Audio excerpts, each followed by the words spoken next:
नमस्कार साथियों, 69 बीपीएससी के रामबाण सीरीज में आपका स्वागत है। जैसा कि मैंने आपको कल बताया था कि इस पूरी सीरीज में हम आपको 69 बीपीएससी के लिए जितना इंपॉर्टेंट फैक्ट होगा वो सब प्रोवाइड करेंगे। कल की जो क्लास थी उसको बीच में रोकना पड़ा था इलेक्ट्रिसिटी की वजह से। आज मैं आपसे प्रॉमिस करता हूँ कि क्लास बीच में नहीं रुकेगी, पूरी क्लास प्रीमियर करवाई जाएगी। और जो भी डाउट आपका आता है कॉमेंट सेक्शन में बताइए, मैं आपका डाउट कॉमेंट सेक्शन में या अगले वीडियो में सॉल्व करने की कोशिश करूंगा। ठीक है, तो इस क्रम में शुरू करते हैं। 69 बीपीएससी को ध्यान में रखते हुए ये रामबाण सीरीज बहुत सारे इंपॉर्टेंट फैक्ट डिस्कस करेंगे, निमोनिक से करेंगे। ठीक है, यानी कि चीजें हम लोग फॉर्मूला से याद करने की कोशिश करेंगे। तो चलिए शुरू करते हैं। सबसे पहले क्या करना है, हमको कुछ इंपॉर्टेंट फैक्ट देख लेते हैं, कुछ इंपॉर्टेंट तथ्य देख लेते हैं बिहार से संबंधित। ठीक है, तो सबसे पहली बात, एक क्वेश्चन आता है कि मौर्य और गुप्त काल में क्या, मौर्य काल, मौर्य काल, जस्ट अ सेकेंड,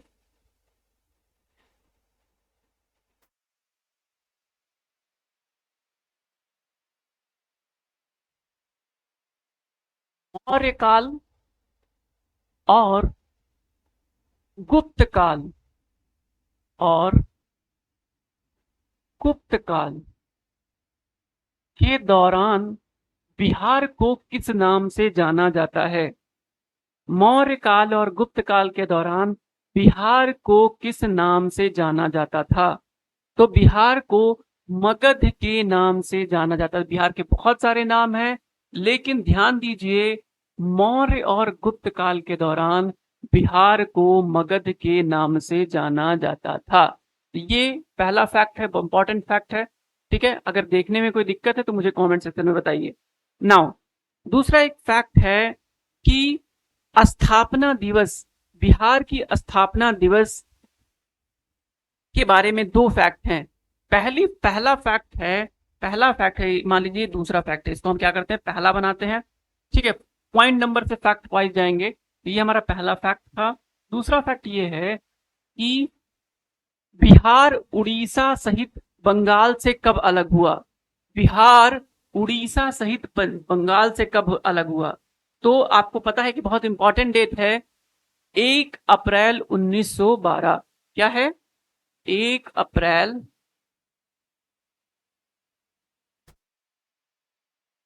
1912। 1 अप्रैल 1912 को बिहार उड़ीसा सहित, क्या, बिहार उड़ीसा सहित, ठीक है, पहले इसका किसका पार्ट था?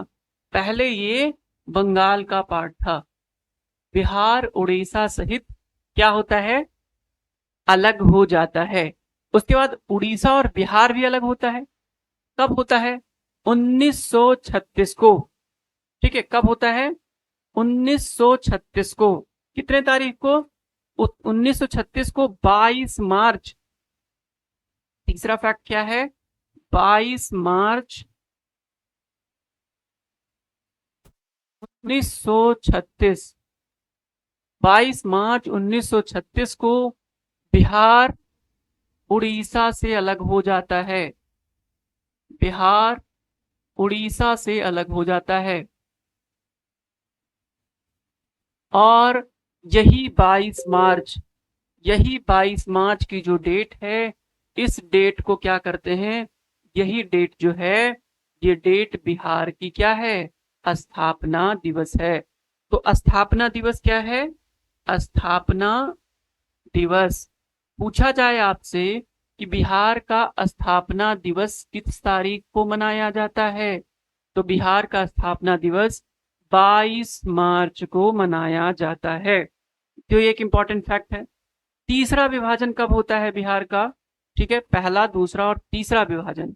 अगर हम लोग तीसरा विभाजन की बात करें तो बिहार का, ये चौथा फैक्ट होगा हमारा, और बिहार का जो तीसरा विभाजन होता है ये होता है 15 नवंबर 2000 को। 15 नवंबर, 15 नवंबर, 15 नवंबर सन 2000। क्या हुआ था इस दिन? आप बताइए, कमेंट सेक्शन में बताइए कि 15 नवंबर सन 2000 को क्या हुआ था। 15 नवंबर सन 2000 को आपको पता है झारखंड को बिहार से अलग किया गया था। किसको? झारखंड को बिहार से अलग हुआ था ये, या ये कह लो कि इस तारीख को 15 नवंबर 2000 को झारखंड की स्थापना हुई थी। ये फैक्ट बड़ा इंपॉर्टेंट है। ओके, एक क्वेश्चन आता है कि बिहार की राजधानी क्या है? पटना। पटना का संस्थापक कौन है? पटना का संस्थापक कौन है या कौन था? तो पटना का संस्थापक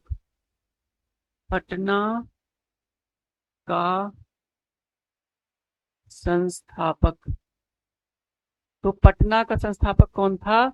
पटना का संस्थापक था शेर शाह सूरी।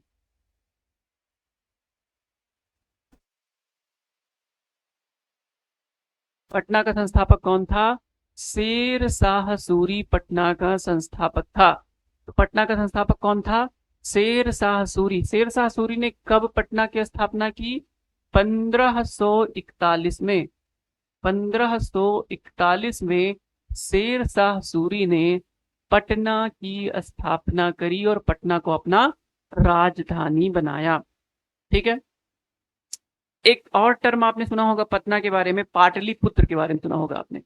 तो अब पाटलिपुत्र की अगर हम लोग बात करें तो पाटलिपुत्र की स्थापना कब हुई थी? छठवीं फैक्ट, पाटलिपुत्र की स्थापना 461 ईस्वी में। ठीक है, 461 ईस्वी में जो है, ईसा पूर्व में, ईसा पूर्व कह दो। ठीक है, 461 में किसने करी थी? एक व्यक्ति थे जिनका नाम था उदाइन।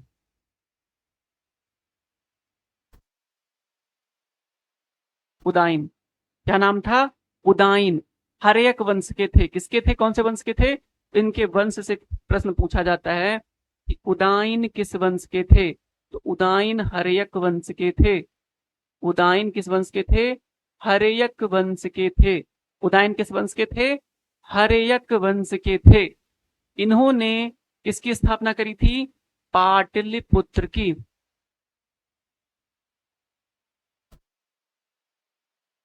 पाटलिपुत्र की स्थापना किसने करी थी? 400, इस फैक्ट को फिर से रिवाइज करते हैं। 461 ईसा पूर्व पाटलिपुत्र की स्थापना हर्यक वंश के शासक उदाइन ने की थी। तो ये फैक्ट हमारी रिवाइज हो गई। चलिए आगे बढ़ते हैं। ठीक है, एक क्वेश्चन आता है राजकीय पशु। देखिए, एक नजर में अभी देख रहे हैं, एक नजर में देख रहे हैं, उसके बाद मैं आपको एक एक फैक्ट बताऊंगा। ठीक है, अभी क्या देख रहे हैं? एक नजर में। ठीक है, एक नजर में देख रहे हैं। ये फैक्ट आपने बहुत पहले भी पढ़ा होगा, बट मैं फिर से आपको अपने 10-15 मिनट में रिवाइज करवा दे रहा हूं। ठीक है, तो ये फैक्ट हो गया हमारा। चलिए, 6 फैक्ट हमने रटे। 7वां देखिए, अगला जो है, एक क्वेश्चन पूछा जाता है कि राजकीय पशु क्या है बिहार का? बिहार का राजकीय पशु क्या है, बताइए। तो बिहार का राजकीय पशु,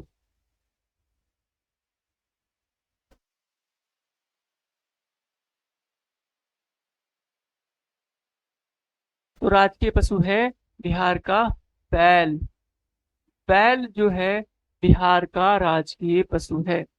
अगर आपसे पूछा जाए कि राजकीय पक्षी क्या है, राजकीय पक्षी क्या है, तो राजकीय पक्षी है बिहार की गौरैया। ठीक है, बिहार की राष्ट्रीय पक्षी क्या है? गौरैया।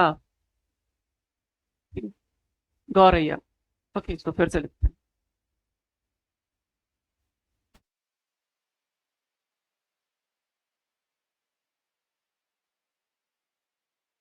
गौरैया।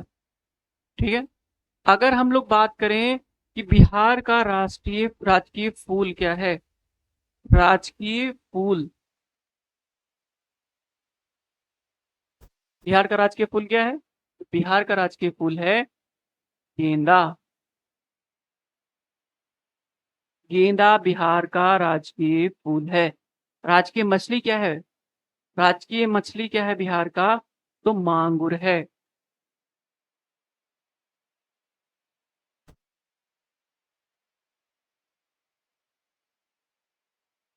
क्या है?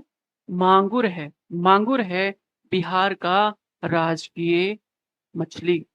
ओके ओके, चलो ये फैक्ट आपके 10 इंपॉर्टेंट फैक्ट हो गए। एक बारी जो है आपको मैं 10-20 सेकंड का मौका देता हूँ। देखो मैं कोशिश कर रहा हूँ जो हमने चीजें पढ़ी हैं उसको आप एक बार फटाफट चीजें रिवाइज कीजिए। मैं बोलूंगा नहीं 20 सेकंड के लिए, आपके सामने जो है अ, मैं पिछली वाली स्लाइड आपके सामने जो है सामने ला के रख देता हूँ। देखिए ये मैं थोड़ा सा रिवाइज करवा देता हूँ। ओके, ये वाला फैक्ट एक बारी थोड़ा सा रिवाइज कीजिए। मैं हट जाता हूँ स्क्रीन के सामने से। ये फैक्ट आप याद कीजिए, 20 सेकंड का मौका है फिर से। मौर्य काल और गुप्त काल की स्थापना। मौर्य काल और गुप्त काल में बिहार को क्या कहा जाता था? मगध। 1 अप्रैल 1912 बिहार उड़ीसा सहित अलग हुआ बंगाल से। 22 मार्च 1936 ये डेट है जिस डेट में उड़ीसा बिहार से अलग हुआ। फिर 15 नवंबर सन 2000 को झारखंड 15 नवंबर 2000 को झारखंड बिहार से अलग हुआ। पटना का संस्थापक कौन था? पटना का संस्थापक था शेरशाह सूरी। 1541 में शेरशाह सूरी ने पटना की स्थापना की। पाटलिपुत्र की बात करें तो 461 ईस्वी में उदाइन ने की। हर्यक वंश का था उदाइन। ठीक है, उसके बाद राष्ट्रीय पशु हमने देखा बैल, पक्षी देखा गौरैया, फूल देखा गेंदा, मछली देखी मांगुर। ये फैक्ट हमने अब तक पढ़ लिए। ठीक है, अब हम लोग थोड़ा आगे बढ़ते हैं और थोड़ा सा क्षेत्रफल देख लेते हैं बिहार का। तो बिहार का अगर हम लोग क्षेत्रफल देखें तो बिहार, ये देखो 1 मिनट, ये है बिहार का मैप। 3 मैप यहाँ पे दिया हुआ है, 3 मैप यहाँ पे दिया हुआ है। ठीक है, जस्ट सेकंड।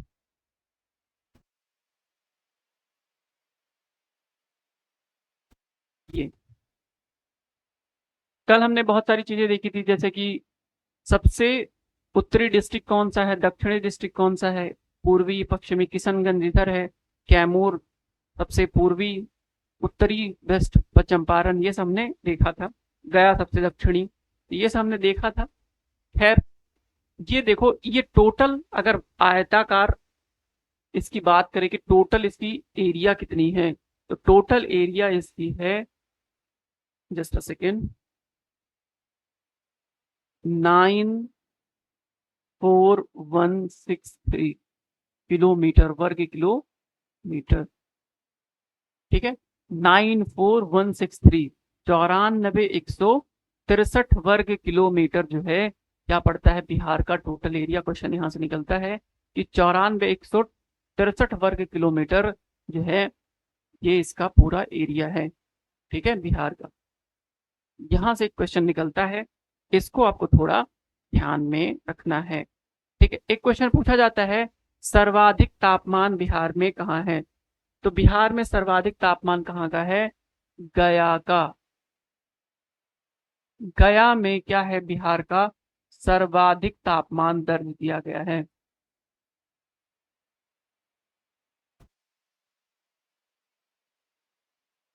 सर्वाधिक तापमान कहाँ पे दर्ज किया गया है? गया में सर्वाधिक तापमान दर्ज किया गया है। ओके, चलो। कल मैंने आपको ट्रिक से याद करवाया था कुछ इंपॉर्टेंट मिनरल्स, उतने मिनरल्स आप याद कर लेना, आपका काम हो जाएगा। ठीक है, मैंने कल सारी ट्रिक से याद करवाई थी कि कौन कौन से मिनरल्स हैं। ओके, अगर प्रमुख जनजातियों की बात करें, जिनका डिटेल मैं अभी यहाँ नहीं दूंगा, तो इन 4 प्रमुख जनजातियों के बारे में आपको याद रखना है। 4 प्रमुख जनजाति कौन कौन सी हैं? संथाल हैं, संथाल हैं, सिद्धू कानू 2 भाई थाल लेकर युद्ध लड़े थे, तो संथाल थाल। ठीक है, बचपन में संथाल विद्रोह कब हुआ था? बचपन में हुआ था ना। ठीक है, तो संथाल विद्रोह बचपन में हुआ था। ठीक है, सिद्धू कानू 2 भाई बचपन में, तो 55 में ऐसे फॉर्मूला करके हम लोग याद करते हैं कि संथाल विद्रोह कब हुआ, तो संथाल विद्रोह सिद्धू कानू ने किया था, 55 में किया था। तो ये बचपन 55 ऐसे करके याद कर लेंगे, मैं अभी आपको आगे याद कराऊंगा। खैर फिलहाल के लिए इतना जानो, 1855। ठीक है, तो संथाल, उरांव, उरांव एक जनजाति है जो कि बिहार में पाई जाती है, तो उरांव। फिर मुंडा,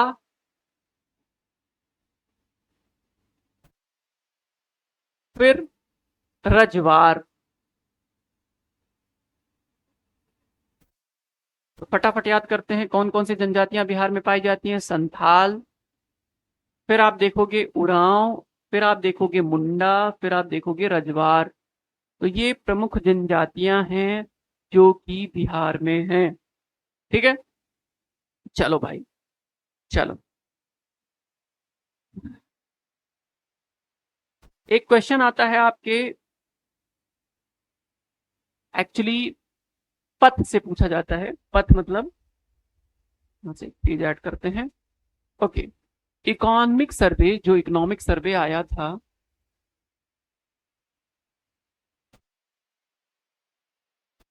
एक सर्वे 2022-23, 2022-23 के हिसाब से बिहार का जो सड़कें हैं, सड़कों के बारे में कुछ तथ्य।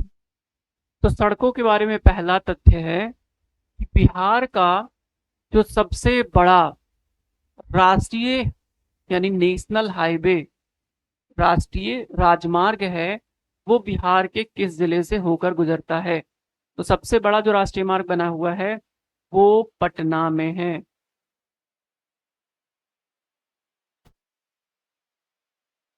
पटना में है, ठीक है। सबसे बड़ा क्या है, सबसे बड़ा, सबसे बड़ा, ठीक है। अभी मैं डिस्कस भी करूंगा कौन सा एनएच, ठीक है। दूसरा ये है कि सबसे छोटा कहां से होकर गुजरता है, तो सबसे छोटा राष्ट्रीय राजमार्ग होकर गुजरता है शिवहर से।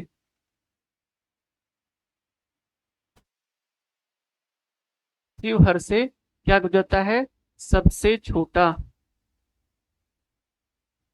सबसे छोटा, शिवहर से सबसे छोटा राष्ट्रीय राजमार्ग होकर गुजरता है। ये फैक्ट आपको याद रखना है ना। अभी एक चीज देख लो कि बात आई है शिवहर की, तो शिवहर एक बारी मैप में थोड़ा सा यहाँ पे देखो। आप ऐसे ऊपर से नीचे आप चलोगे ना, तो आपको बहुत सारे ऐसे ऐसे डिस्ट्रिक्ट दिखेंगे जो आपने अब तक, मतलब आपको जो है, ये एक बार काम करो। मेरा मानना है कि ये सारा मैप एक बार याद करने की कोशिश करो। जब आप याद कर लोगे तो आपको चीजें ढूंढनी इजी हो जाएगी। शिवहर सबसे छोटा डिस्ट्रिक्ट भी है। अब देखो, ऊपर से ऐसे चलोगे, वेस्ट चंपारण, फिर Motihari, sorry east Champaran. West Champaran की राजधानी बेतिया और ईस्ट चंपारण की मोतिहारी। अब इसी के बगल में आप देखोगे सीतामढ़ी और ईस्ट चंपारण के बीच में आपको यहाँ शिवहर दिखाई दे जाएगा। तो ईस्ट चंपारण, सीतामढ़ी, मुजफ्फरपुर, ये 3 डिस्ट्रिक्ट हैं। East Champaran, just second, pen का कलर बदल,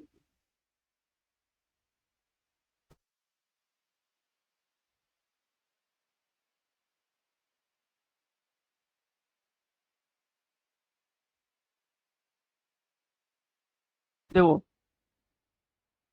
इधर आपका आएगा ईस्ट चंपारण, इधर आपका सीतामढ़ी, और नीचे आपका मुजफ्फर, और बीच में आपको क्या दिख जाएगा, शिवहर। तो ये जो शिवहर है, शिवहर में क्योंकि एरिया बहुत छोटा है, इस वजह से क्या है, सबसे छोटा राष्ट्रीय राजमार्ग शिवहर से होकर गुजरता है। तो याद कैसे करेंगे, भगवान शिव बड़े भी हैं, भगवान शिव छोटे भी हैं। तो शिवहर जो है ये इंपॉर्टेंट है, यहाँ से सबसे छोटा राष्ट्रीय राजमार्ग होकर गुजरता है। ठीक है, ओके, आगे। अब अगर हम लोग बात करें कि राष्ट्रीय राजमार्ग तो अगर राज्य का जो हाईवे होता है, ठीक है, राज्य का, राज्य उच्च पथ जिसको बोलते हैं, राज्य उच्च पथ जिसको बोलते हैं, जस्ट सेकेंड, राज्य उच्च पथ,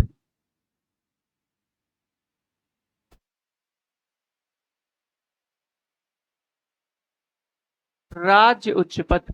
तो बिहार का जो राज्य उच्च पथ है वो कहाँ से होकर गुजरता है, बिहार का जो राज्य उच्च पथ है वो बिहार के गया जिले से होकर गुजरता है, बिहार के गया जिले से होकर गुजरता है। एक क्वेश्चन ये भी पूछा जाता है कि ये बताइए कि सबसे हॉटेस्ट जिला कौन सा है बिहार का, तो वो भी गया है। और उच्च राज्य का जो बिहार का राज्य उच्च पथ है, बिहार का जो राज्य उच्च पथ है, बिहार का जो राज्य उच्च पथ है, बिहार का राज्य उच्च पथ कहाँ से होकर गुजरता है, ये भी गया से होकर गुजरता है। सबसे सबसे बड़ा। और सबसे कम, शिवहर शिवहर शिवहर लगाते चले जाओ। ठीक है। वो चाहे राज्य उच्च पथ हो, चाहे राष्ट्र उच्च पथ हो, चाहे डिस्ट्रिक्ट उच्च पथ हो, कोई भी हो, आपको शिवहर की तरफ ही जाना है। ये तो कॉमन है शिवहर। सबसे छोटा में शिवहर। ठीक है। बाकी बड़े में ग्रामीण उच्च पथ की बात करें। ठीक है, ग्रामीण उच्च पथ की। ठीक है, ग्रामीण उच्च पथ की बात करते हैं। तो ग्रामीण उच्च पथ में सबसे ज्यादा सड़कें कहाँ बनी हैं, तो बनी है मुजफ्फरपुर में।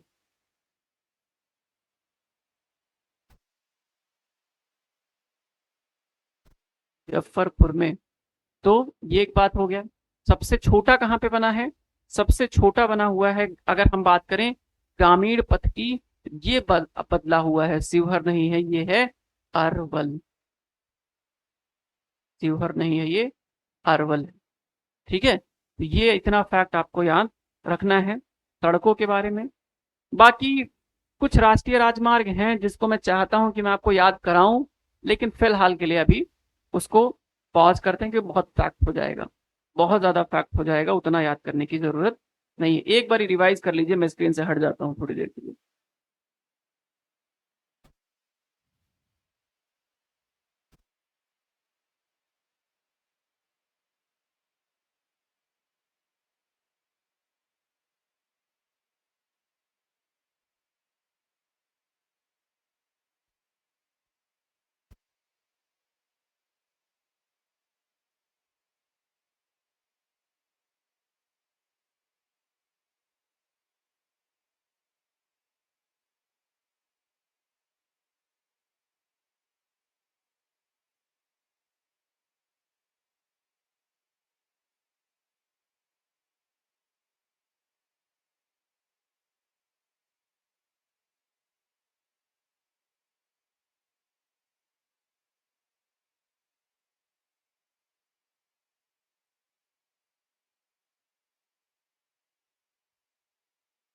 चलिए मित्रों, आगे बढ़ते हैं।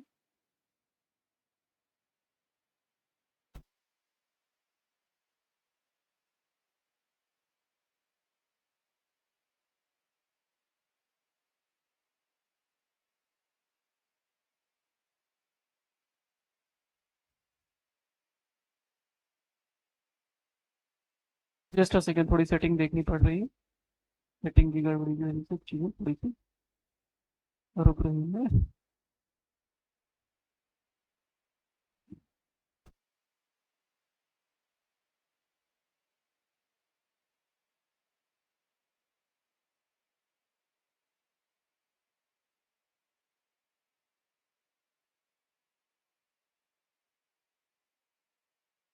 जस्ट अ सेकंड मित्रों, बस थोड़ा सा रोक दीजिए।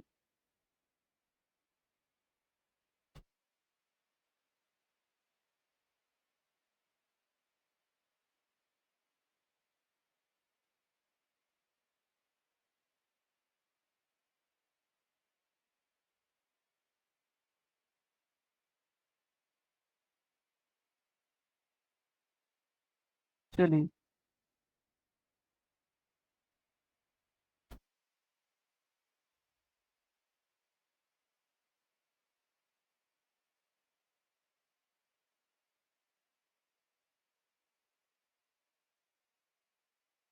चलिए,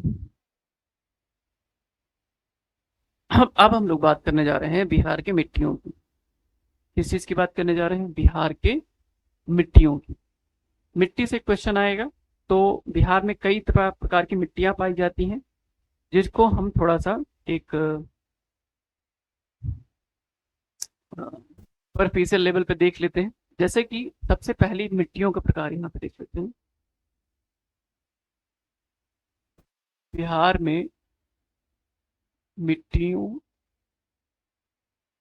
के प्रकार। ठीक है। ओके। ठीक है।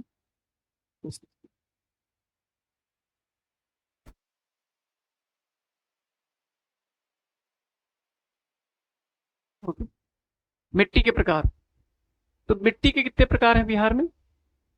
तो बिहार में मिट्टी के अगर प्रकारों की बात की जाए तो सबसे पहला टाइप है पर्वतपदीय मिट्टी। सबसे पहला प्रकार है पर्वतपदीय। पर्वतपदीय मिट्टी। पर्वतपदीय मिट्टी की क्या विशेषता है मित्रों? पर्वतपदीय मिट्टी की विशेषता ये है, पहली बात तो ये है कि ये अनुपजाऊ है। पर्वतपदीय मिट्टी क्या है? ये अनुपजाऊ है। तो बिहार के किस एरिया में पहला बात क्या है? अनुपजाऊ। ये अनुपजाऊ है। दूसरी बात क्या है कि बिहार के किस एरिया में पाया जाता है? बिहार के जो पश्चिमी चंपारण का उत्तरी भाग है, यानी कि पश्चिमी चंपारण। तो पश्चिमी चंपारण में ये एक्चुअली पाया जाता है। इतना याद रखो कि पश्चिमी चंपारण में ये पाया जाता है। ठीक है। बहुत ज्यादा एसिडिक होता है और बहुत छोटे छोटे टुकड़ों में ये बटा होता है, क्योंकि नदियां क्या करती है? इसको काटती रहती हैं, लगातार नदियां काटती रहती हैं। काटने की वजह से क्या होता है कि ये जो है बहुत अनुपजाऊ रह जाता है और छोटे छोटा हो जाता है।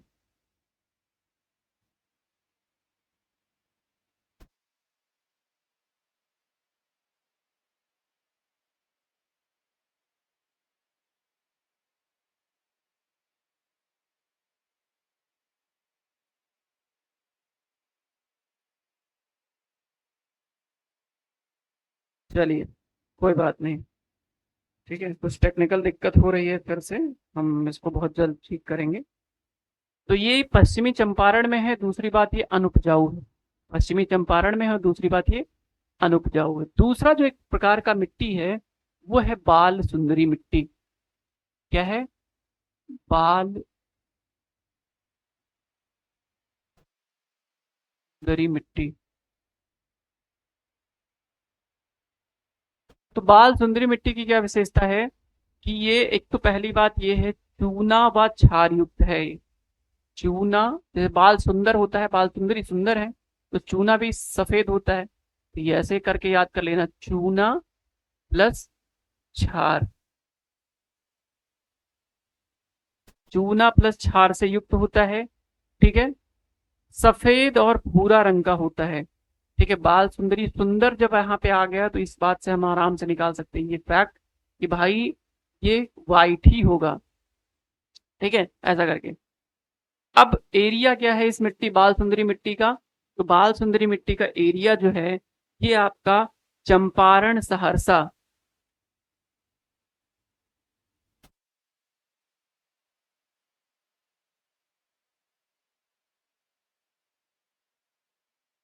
चंपारण सहरसा मुजफ्फरपुर के क्षेत्र में पाया जाता है। मुजफ्फरपुर का मैंने एरिया बताया। इधर क्या है? इधर पूर्वी चंपारण, इधर सीतामढ़ी, नीचे मुजफ्फरपुर, बीच में शिवहर। मैंने बताया ना ऐसे। तो मुजफ्फरपुर और सहरसा और मुजफ्फरपुर में ये मिट्टी पाई जाती है, बाल सुंदरी मिट्टी। ठीक है। आगे बात कर लेते हैं, तराई मिट्टी भी है। तराई मिट्टी सब आपको पता है, पढ़ा होगा आपने, इसलिए तराई मिट्टी डिस्कशन नहीं करेंगे। तराई और जलोढ़ का डिस्कशन नहीं करेंगे। हालांकि इंपॉर्टेंट मिट्टियां हैं, लेकिन जो आने की संभावना है उसकी हम लोग बात कर लेते हैं। एक तो बलथर, जैसे बाल सुंदरी है ऐसे एक और मिट्टी, इसका नाम है बलथर मिट्टी। बलथर मिट्टी। ठीक है, इधर अगले पेज में एक और मिट्टी का प्रकार है। कौन सा मिट्टी है? का नाम है बलथर मिट्टी। क्या नाम है? बलथर मिट्टी।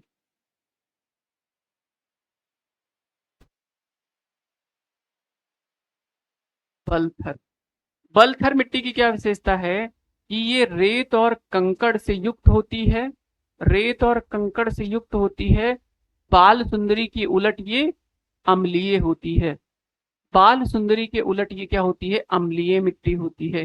बाल सुंदरी कैसी थी? क्षारीय मिट्टी थी। ये कैसी मिट्टी है? अम्लीय मिट्टी है। रेत और कंकड़ से युक्त होती है और अम्लीय मिट्टी है। और बालथर, जैसे कि बाल सुंदरी सफेद थी, वैसे बालथर क्या है? पीला है। वो सफेद, ये पीला। लड़का और लड़की में जो डिफरेंस उसी टाइप का। ठीक है। तो लड़के अक्सर थोड़े सफेद नहीं होते हैं, हल्के पीले होते हैं, तो बालथर पीला और बाल सुंदरी सफेद, पीला होता है। ठीक है। अब एक क्वेश्चन ये पूछा जा सकता है कि ये बालथर मिट्टी कहाँ पाया जाता है। तो मैंने पहले बताया है कि बालथर मिट्टी आपको कैमूर पहाड़ियों में मिलेगा। कहाँ पे मिलेगा? कैमूर पहाड़ी में। रोहतास और कैमूर का एरिया। रो और गया वादा जमाने में, वो फॉर्मूला बताया था ना, रो और गया वादा जमाने में, बको और भागो फिर काटो। ये फॉर्मूला था जो कि झारखंड से लगने वाले 8 जिले थे उनका, और उसी में आता था आपका रोहतास, और रोहतास के जस्ट बगल में है कैमूर।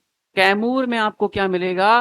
बलथर मिट्टी आपको कैमूर में मिलेगी। एक और बड़ी इंपॉर्टेंट मिट्टी है, उसका नाम है अभ्रक मिट्टी। अभ्रक मिट्टी।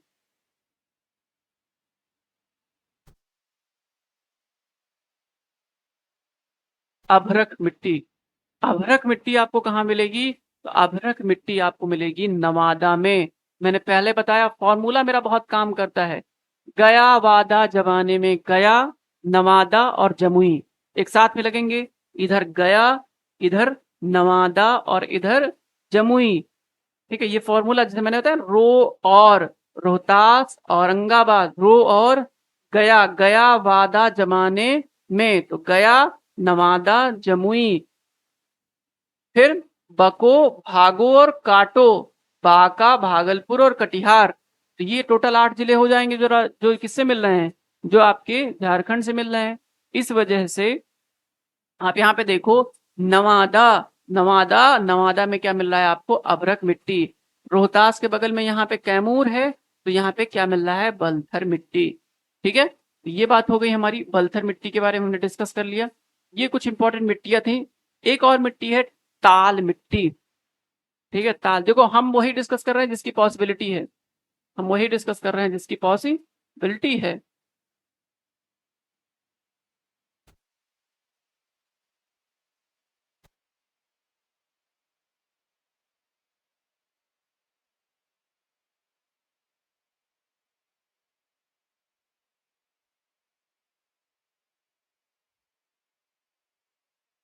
चलो अगली मिट्टी है ताल मिट्टी।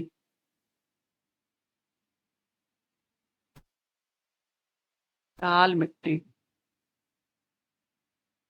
ताल मिट्टी जो है, ये मिट्टी एक्चुअली पटना के क्षेत्र में, पटना मुंगेर के क्षेत्र में पाई जाती है। पटना और मुंगेर के क्षेत्र में पाई जाती है। पटना और मुंगेर के क्षेत्र में पाई जाती है टाल मिट्टी। तो टाल मिट्टी कहाँ पाई जाती है? पटना और मुंगेर के क्षेत्र में पाई जाती है। और टाल मिट्टी की क्या खास बात होती है? टाल मिट्टी की खास बात होती है कि ये तिलहन और दलहन, दलहन और तिलहन,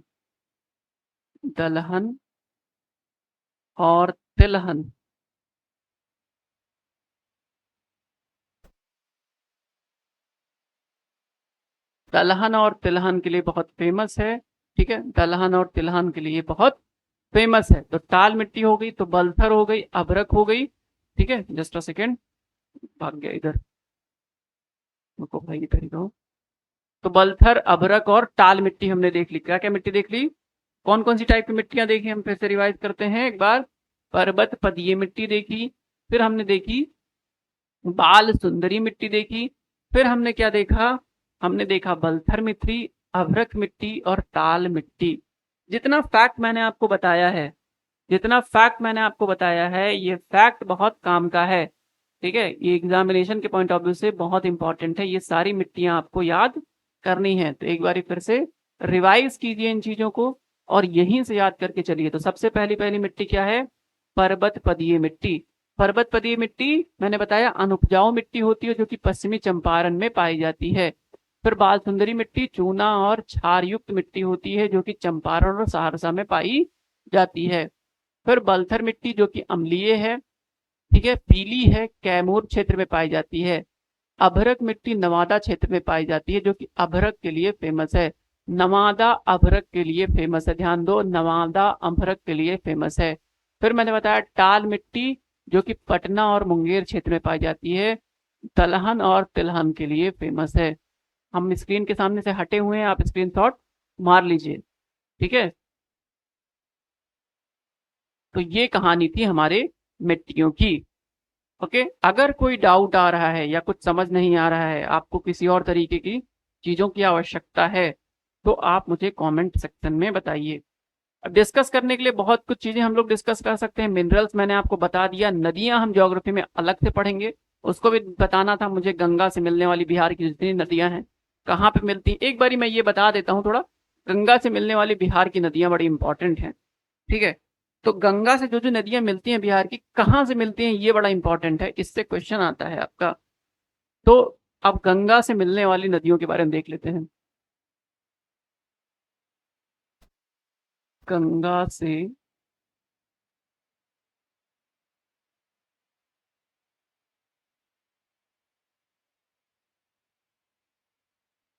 मिलने वाली नदियां,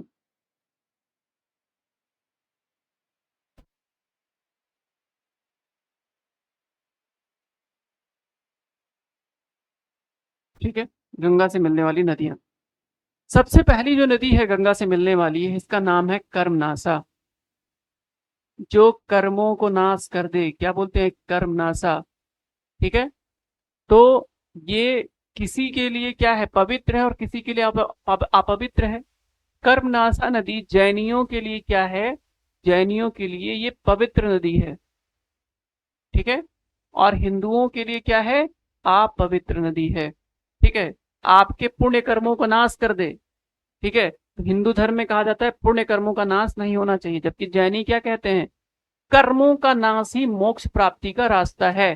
तो कर्मनाशा जैनियों के लिए क्या है, पवित्र है, और हिंदू के लिए अपवित्र है। अपवित्र किसके लिए है, अपवित्र किसके लिए है, अपवित्र है हिंदुओं के लिए, ठीक है। अब सवाल ये आता है कि जो हमारा टॉपिक था, हमारा जो हेडिंग था, हेडिंग कह रहा था कि ये नदी कहाँ से मिलेगी, मिलने वाली नदियां।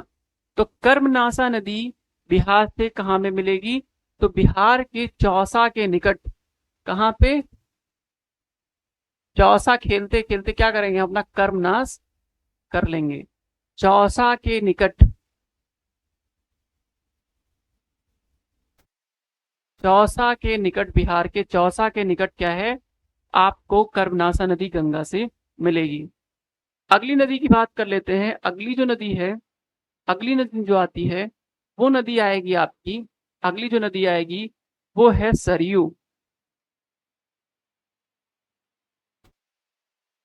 सरयू नदी, सरयू नदी बिहार के किस जगह से गंगा में मिलती है, तो सरयू नदी बिहार के छपरा के निकट,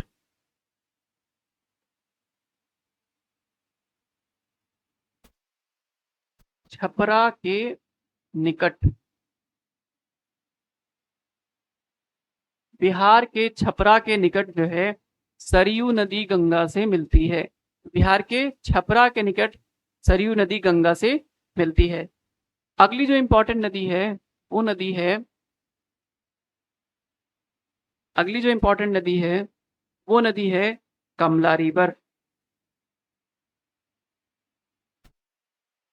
कमला नदी, तो कमला नदी बिहार में गंगा से कहाँ पे मिलती है, तो कमला नदी बिहार में गंगा से एक बहुत इंपॉर्टेंट प्लेस है, काल काढ़ा गोला।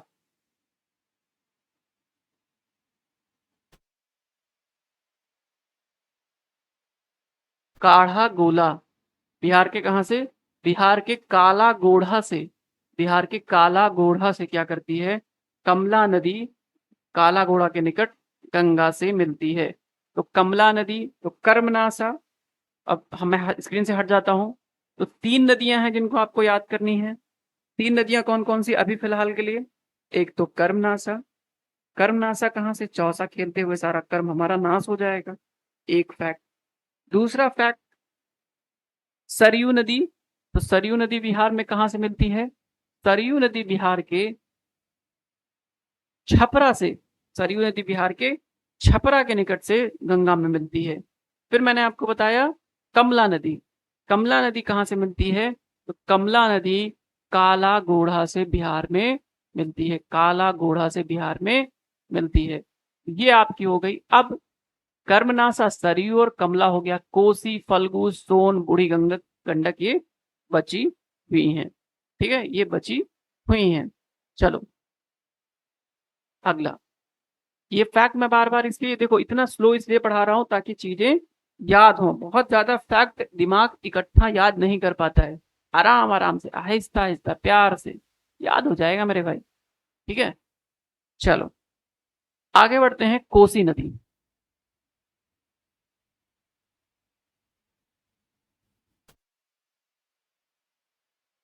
कोसी नदी। कोसी नदी बिहार के किस जिले से, किस जगह से जो है गंगा में मिलती है? तो कोसी एक कुर्सेला जगह।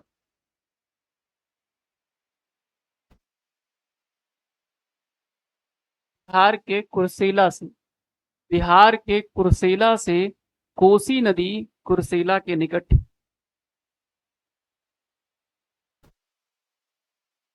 गंगा से मिलती है। तो कोसी कुर्सेला। अब अगला जो नदी आएगा वो आएगा फल्गु नदी। फल्गु नदी बिहार में किस जगह से मिलती है? फल्गु, फल्गु नदी। तो फल्गु नदी बिहार के एक जगह है मुंगेर। ठीक है, मुंगेर तो आपने जानते हैं, मंगरू। मैंने कल ही बताया था, मंगलू सिगरेट पीता है, सिगरेट मंगरू पीता है और फिर चीनी और शराब मांगता है। बक्साइड भी मंगरू के पास ही है। तो मुंगेर बड़ा इंपॉर्टेंट जिला है ना। तो मुंगेर के निकट एक इंपॉर्टेंट जगह, मुंगेर में ही एक इंपॉर्टेंट जगह है, उसका नाम है, ठीक है, उरेन करके है, उरेन, उरेन सॉरी, उरेन में उरेन। ये जगह है फल्गु नदी, जहां पे गंगा से मिलती है। तो ये फैक्ट हो गया। सोन नदी कहाँ से मिलती है? सोन नदी, सोन नदी कहाँ से मिलती है? तो सोन नदी छपरा से मिलती है। छपरा से मिलती है सोन नदी। फिर आप देखोगे बूढ़ी गंडक कहाँ से मिलती है? बूढ़ी गंडक,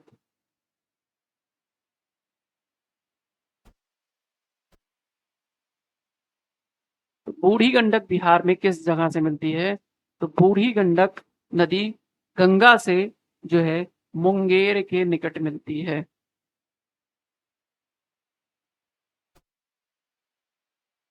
ठीक है, बिहार के मुंगेर के निकट जो है ये बूढ़ी गंडक मिलती है। इतना फैक्ट आप याद कीजिए। ठीक है, मैंने कितनी सारे फैक्ट आपको लगातार रटवाए हैं, मैं स्क्रीन से हट जाता हूँ। आप इस फैक्ट को लगातार याद करते रहिए। तो कर्मनासा चौसा, कर्मनासा चौसा, सरयू छपरा, सरयू छपरा, कमला, कमला काढ़ा गोला, कोसी कुर्सेला, फल्गु मुंगेर के निकट, बूढ़ी गंडक मुंगेर, सोन छपरा। ये इतनी नदियां हैं जो कि गंगा से मिलती हैं। एक और नदी लास्ट है, उसका नाम है गंडक। गंडक।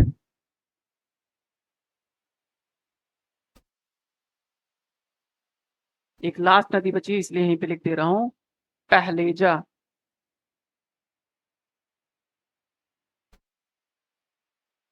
पहलेजा, पहलेजा बाद में जा, वह सब वो वाला पहलेजा। तो गंडक नदी पहलेजा, गंडक नदी पहलेजा।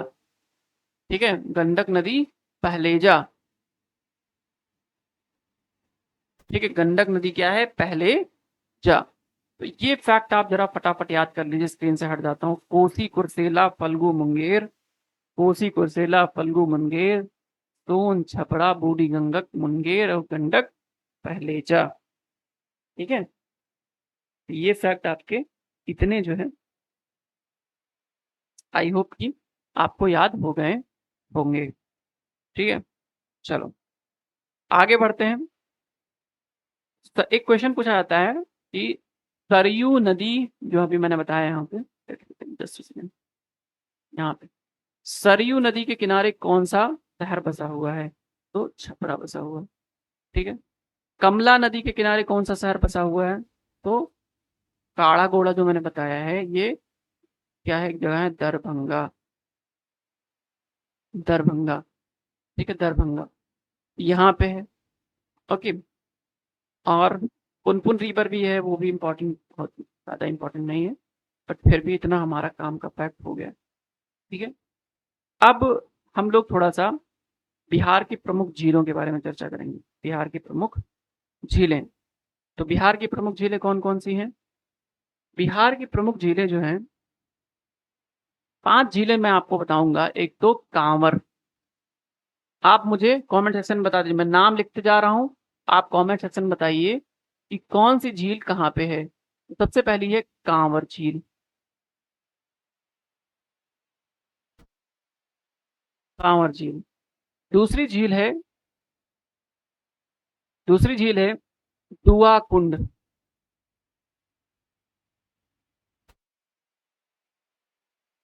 दूसरी झील है दुआ कुंड। तीसरी जो झील है वो है सीता कुंड, सीता,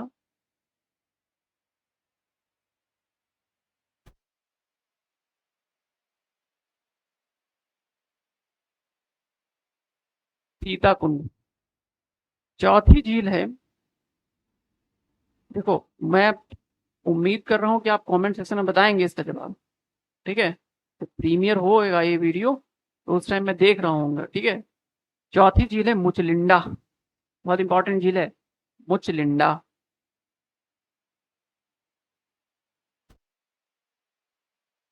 ठीक है, मुचलिंडा। और पांचवी जो झील है वो है घोड़ा कटोरा, घोड़ा कटोरा।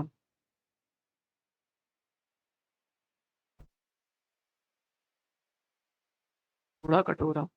आप बताइए कि ये 5 में से पांचों झील मतलब अलग अलग जगह पे स्थित है, कौन सी कहाँ पर है? बताइए कौन सी झील कहाँ पर है। तो सबसे पहला है कांवर झील। कांवर झील आपको आपने सुना होगा, कांवर झील बेगूसराय में है। कांवर झील कहाँ पे है? बेगूसराय में है। ठीक है, तो कांवर झील कहाँ पे है? बेगूसराय में है। फिर आप देखोगे धुआं कुंड कहाँ पे है? सासाराम में है। धुआं कुंड कहाँ पे है? सासाराम में है। सीता कुंड कहाँ पे है? ये सीता मढ़ी में है। सीता, सीता, ठीक है, सीता मढ़ी में है। फिर आपका आता है मुचलिंडा। मुचलिंडा कहाँ पे है? ये बोध गया में है। मुचलिंडा कहाँ पे है? ये बोध गया में है। फिर लास्ट और फाइनल झील जो है घोड़ा कटोरा, ये कहाँ पे है? ये नालंदा में है। ठीक है, तो ये 5 झीलें आपको याद रखनी है, कांवर, दुआ, सीता, मुचलिंडा, घोड़ा कटोरा और बस। और क्या? ठीक है, कांवर दुआ, कांवर दुआ, सीतामढ़ी, मुचलिंडा और घोड़ा कटोरा, ये 5 झीलें हैं आपको याद रखनी है। पहला कांवर कहाँ पे है? बेगूसराय में है। दुआ, दुआ आपका सासाराम में है, सासाराम शेरशाह सूरी जहाँ दफनाया गया। मुचलिंडा, मुचलिंडा आपका कहाँ पे है? बोध गया में। और घोड़ा कटोरा आपका नालंदा में है। फैक्ट याद कर लीजिए, स्क्रीनशॉट कर लीजिए अपनी स्क्रीन से।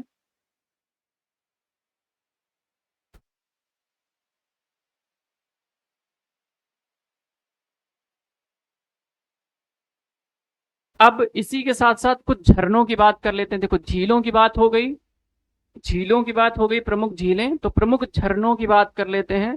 बिहार की प्रमुख झरने। तो बिहार के प्रमुख झरने कौन कौन से हैं? देखो 4 हैं, 4 में का नाम मैं बता देता हूँ, जैसे 5। अब ऐसे 4-5 करके जो इंपॉर्टेंट इंपॉर्टेंट है ना उसको बता देता हूँ, बाद में जो है और तो बहुत झीलें हैं, बहुत आपको वाटरफॉल मिल जाएंगे, बट कुछ जो इंपॉर्टेंट है उसको देख लो। तो सबसे पहला है काकोलत जलप्रपात। क्वेश्चन यहाँ से पूछा जाता है, काकोलत जलप्रपात। तो क्या हम लोग देख रहे हैं? जल प्रपात। ठीक है, इंग्लिश में बोलते हैं इसको वाटरफॉल।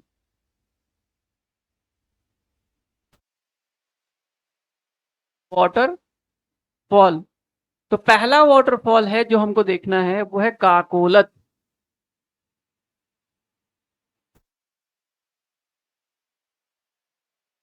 काकोलत जलप्रपात। तो काकोलत जलप्रपात कहाँ पे है? तो काकोलत जलप्रपात आपके नवादा में है, गया वादा जमाने में। ठीक है, नवादा। दुर्गावती जलप्रपात। दुर्गावती जलप्रपात। दुर्गावती कहाँ पे है? कैमूर में है। तो मेरे से हिंदी लिखने में थोड़ी सी दिक्कत होती है मुझे। ठीक है, कैमूर में है दुर्गावती, कैमूर में है। काकोलत नवादा में, दुर्गावती कैमूर में है। बड़ा इंपॉर्टेंट है दोनों। तीसरा कर्मनासा प्रपात।